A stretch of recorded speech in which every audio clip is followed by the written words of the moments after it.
The log you are kneeling beside is breathing. You came out at first light to check the fishing lines, poling a narrow canoe through a forest that spends half the year underwater. You reached for that low brown ridge humped up out of the shallows because it looked like the one solid thing for 50 feet, dry land, a place to brace a knee. Then the ridge rose just slightly. The slow swell of something drawing breath.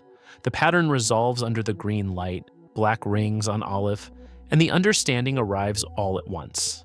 That is not a log. It is the heaviest snake on the planet. It is asleep, and the most important thing you will do today is fail to wake it. Every nerve is telling you the same thing. Get the pole, drive it down, end it before it ends you. Set that down. Not because she is harmless, but because nearly everything the fear is telling you is wrong, and the truth about the animal under your knee is far stranger. It begins with a simple question. Why is something this dangerous lying here in the open, dead to the world, letting you get this close? She is not resting. Lying perfectly still, she is working harder than she would be if she were chasing you. Somewhere inside that swollen midsection is an animal she killed days ago. Maybe a capybara, the 100-pound rodent that grazes these banks, maybe a young caiman, maybe a deer that lowered its head to drink. She took it whole. She has no way to tear it apart, no way to chew. So her entire body has become a furnace, and the fuel is the meal itself. To break down a carcass that size, her metabolism climbs to a level most animals only touch at a dead sprint. A digesting anaconda can burn oxygen faster lying motionless than she does swimming a river. Her stomach floods with acid strong enough to soften bone, and all of it runs on one thing she cannot make herself: heat. She needs her body held near 90 degrees, and the only furnace for that is the sun.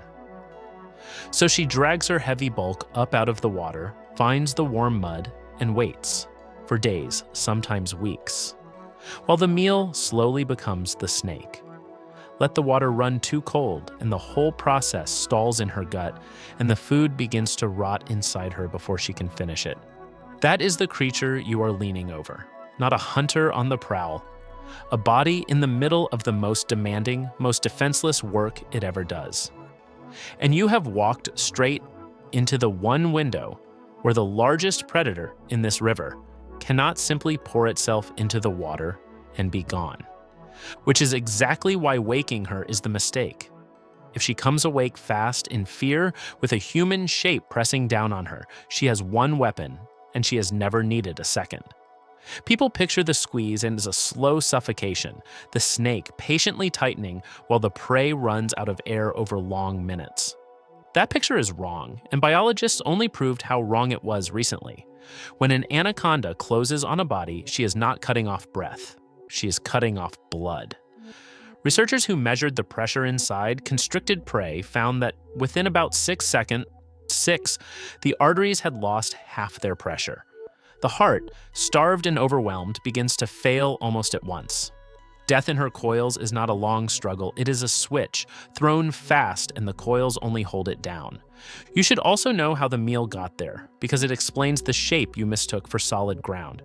She is built to disappear into water. Her eyes and her nostrils sit high on the top of her head, so she can hang just beneath the surface with her entire body hidden and only that thin waterline of face showing, watching the bank.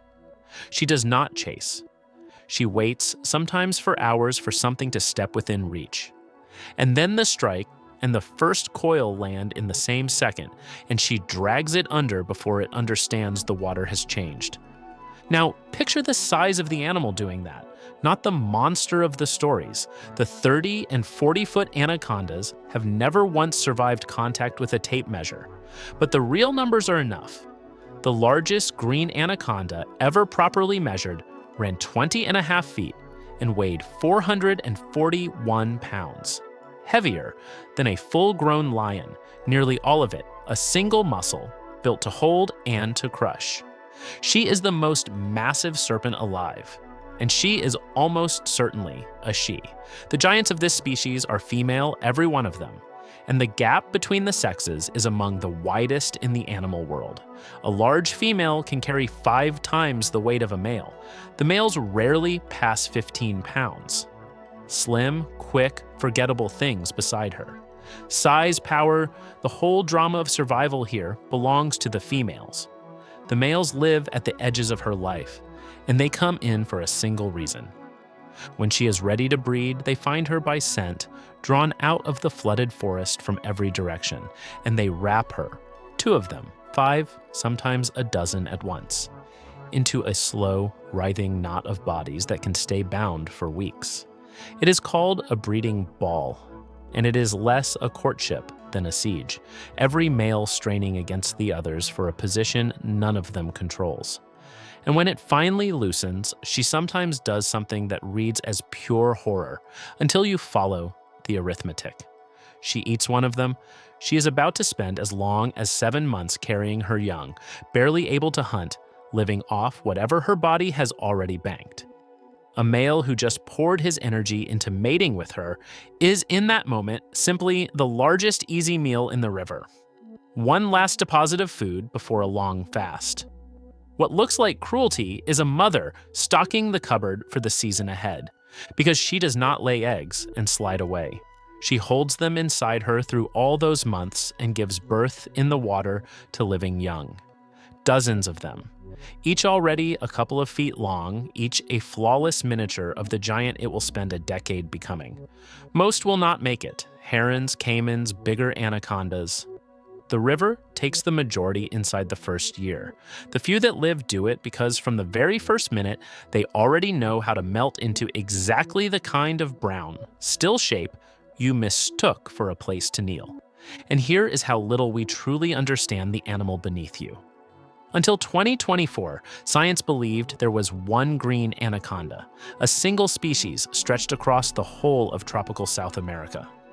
Then a team led by the biologist Brian Fry ran the genetics, some of it filmed in the Ecuadorian Amazon for a documentary with Will Smith, and found the snakes of the north and the snakes of the south are not the same animal at all. They had been apart for close to 10 million years. Their DNA differs by more than 5%. And to hold that number still for a second, the entire genetic distance between you and a chimpanzee is about 2.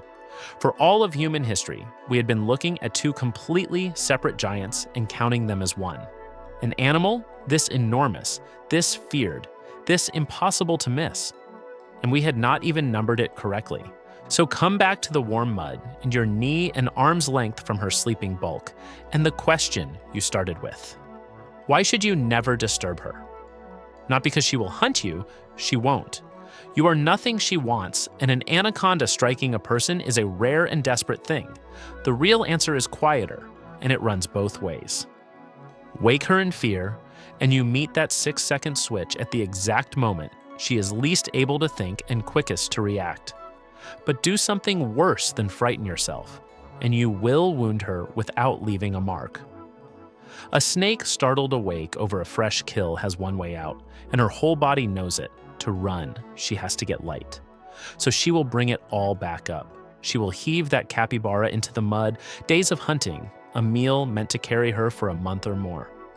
For no reason but to be empty enough to flee you. In cool water, she may never replace it before her reserves run out.